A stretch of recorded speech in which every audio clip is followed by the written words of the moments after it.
ఇవ్వండి. భగవాన్ జీ, మీతో నాకు కుదరదండి, మీరు తేడా మనుషులా ఉన్నారు. చూడటానికి అలా కనపడతాం కానీ తేడా మనుషులు కాదండి. ఇది ఎంతో లెక్క పెట్టండి. 5,000 తగ్గిందండి. ఆ విషయం నాకు ముందు చెప్పాలి కదా, ఇది తేడాతనం కదా. సర్దుబాటు కాక జరిగిన పొరపాటు, మా దరిద్రం మీకు తెలియంది కాదు. మీ ప్రాబ్లమ్స్ నాకు అనవసరం అండి. ఇప్పటికే మీ మూలంగా 3 లక్షల బొక్క తెలుసా. మీరు ఫేస్ అంత చిరాగ్గా పెట్టకండి. రే ఆ గొలుసేవరా, తొందరగా ఎవరా, ఆయన కోపం వస్తుంది. ఇదిగో తీసుకోండి, తీసుకోండి ప్లీజ్. భగవాన్ గారు తీసుకోండి సార్ ప్లీజ్.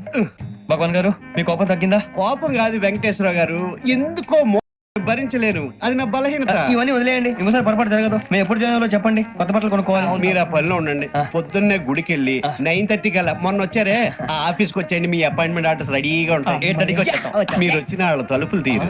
మీ కంగారు నేను అర్థం చేసుకోగలను. ఇంతకాలం పని లేక స్తంభించిపోయిన మీ జీవితాలు ఇక నుంచి వేగం పుంజుకుంటాయి.